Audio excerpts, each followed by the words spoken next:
So welcome back to Spinner Rack. What's rocking? Today we're discussing numbers. We're discussing what's going on with the comic book industry for the last half year. See if things can get any better. But what I gotta say is that comics are one of the most interesting forms of media out there, and they don't get enough light. And one of the things that I hate is that lately you don't see enough new people going out. I do see some happening coming into the comic book stores, but you just don't see enough. And the numbers definitely, I think, help to show that. The market for comics has basically been pretty stable for the last couple of years. And when I mean stable, it's loss and it's also gain. So this year so far, there seems to be a gain because you have more people going out to get this whole new House of X. You have the Batman annual that came out. I think it was 1,000 or 500 comic, Action Comic 1,000. I mean, Action Detective Comic, and it's and those are great things, But we can't constantly have these one-off gimmicks, and I'm sorry to call it gimmicks, but one-off because it's not sustainable, and it's only sustainable if you get more readers and you get more people buying or into it. Now, of course, comics are a little weird as an industry because as an industry, they have so many different ancillary products that make money for them. So I wouldn't say ancillary, but like movies. For example, you have the Marvel movies. The Marvel movies have made tremendous amount of money.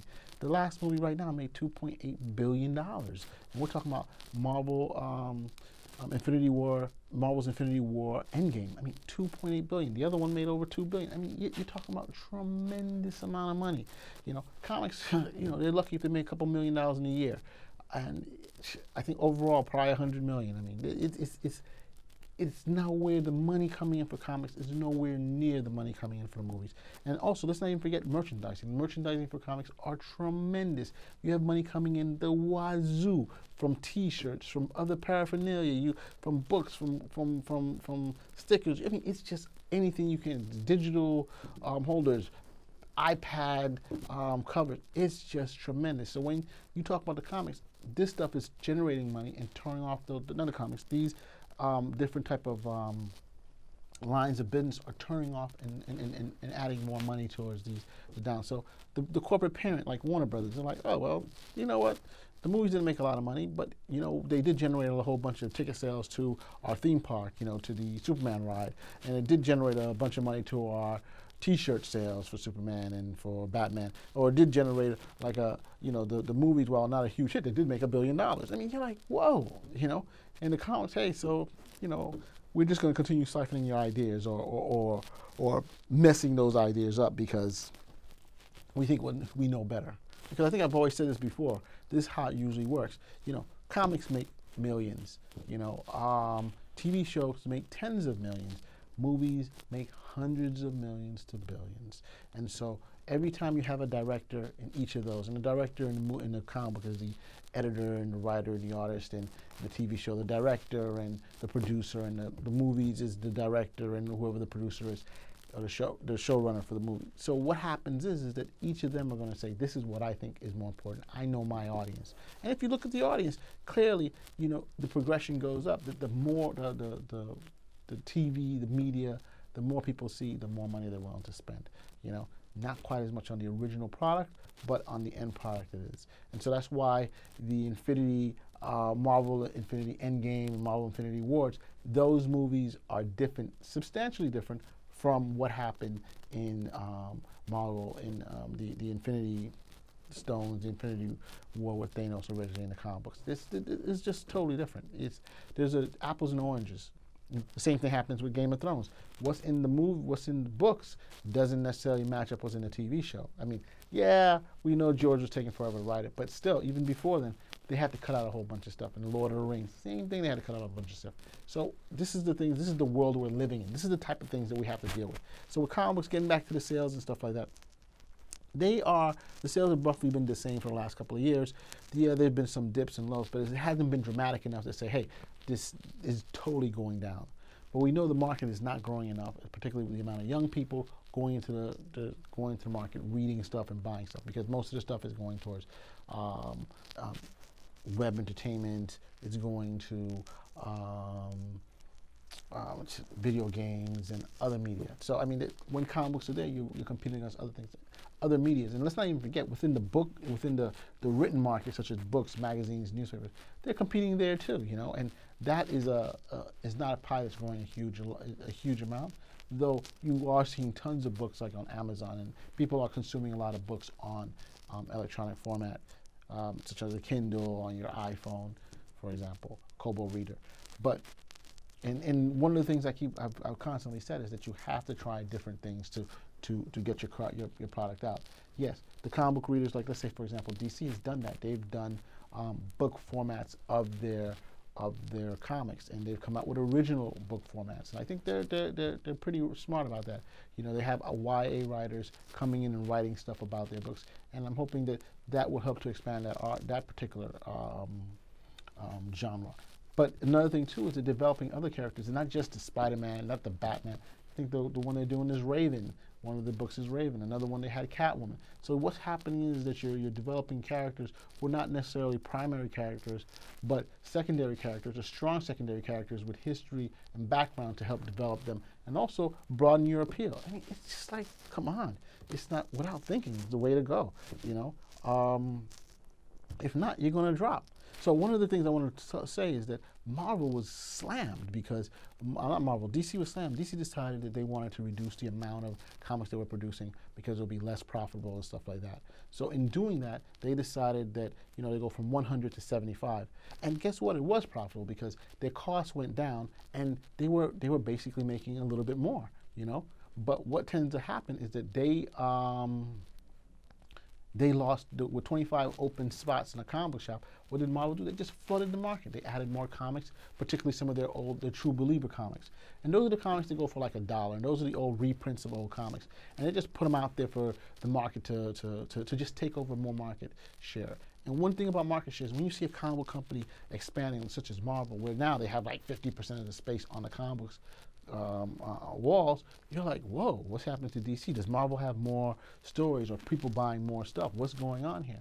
You know, but in reality, it's just that they took advantage of what DC did, and they figured out, hey, we're willing to not make as much, which they didn't. They weren't making, because these comics are so cheap. You know, they're not making 25% more, but they're making a little bit more. As long as they kept their costs down, they should be okay.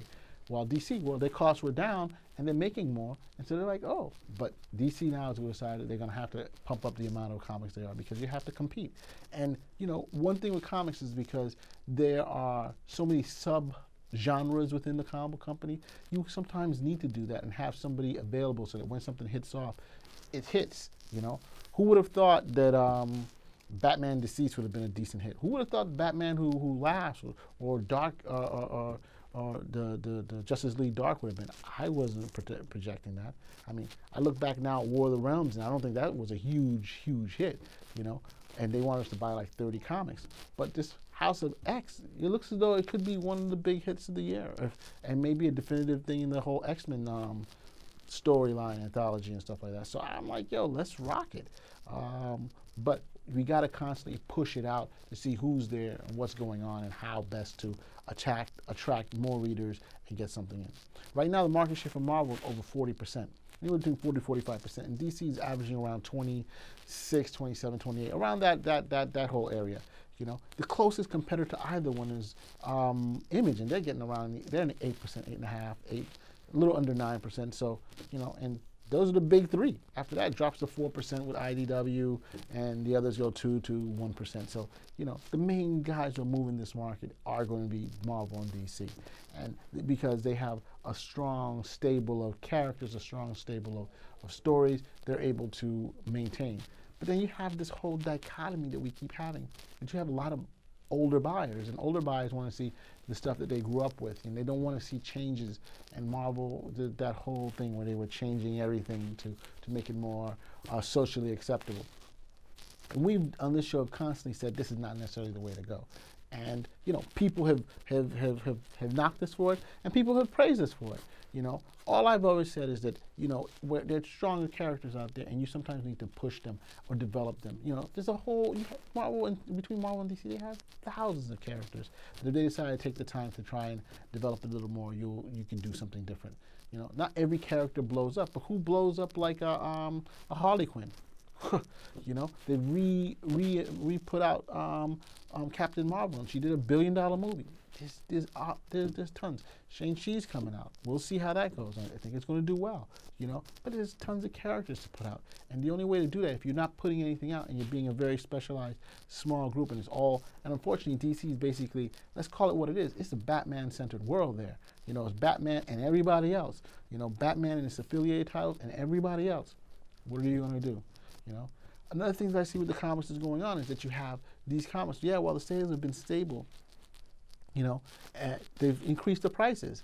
So yeah, you know, because they look at their buyers, and their buyers are older and they have more money coming in, and they can afford to pay for more. And so this is what they've been basically doing. So where comics were like $3.99, now they're $4.99 and then $5.99. Yeah, the quality is good, the paper is good, and if they take the time, the stories are good. Sometimes I think they rush the stories, but overall the costs have gone up, and of course the casual buyer is not going to buy it, you know, and they don't buy it, and they don't find anything in it. But the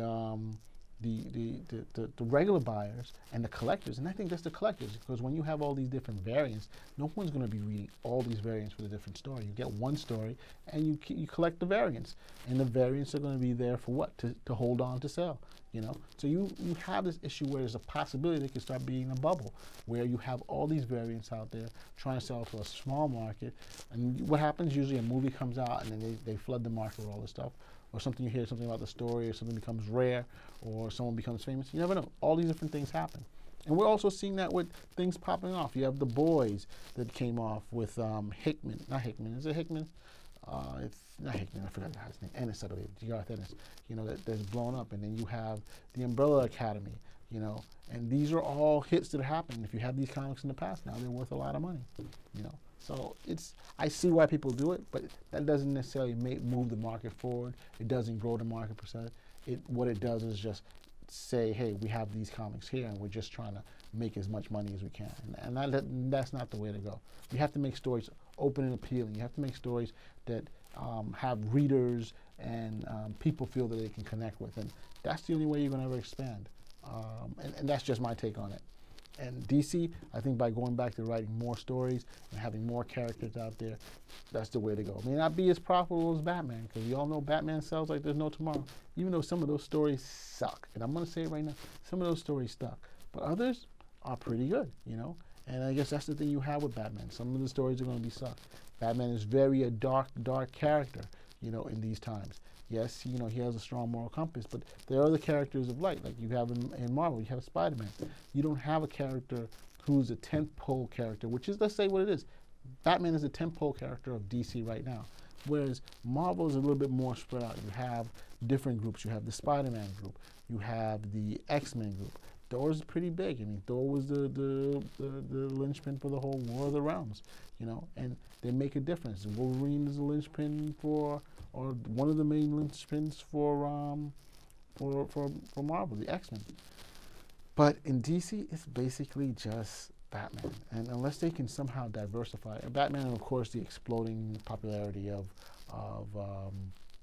Harley Quinn, but unless they're able to diversify from that particular character to other characters who contribute significantly, I can't see DC doing any better. Every movie they're going to have to be is going to have to be more Batman-centered. Every show they're going to have to be is going to have to be more Batman-centered, unless it's a standalone show, you know. And as you can see, it casts a darker light on a lot of things. But, you know, enough of my ranting. If you want to hear more from me, if you want to hear more from Spinner Rack, please give it a thumbs up, subscribe, and hey, give me your comics, man. Tell us what you think. Spinner Rack out.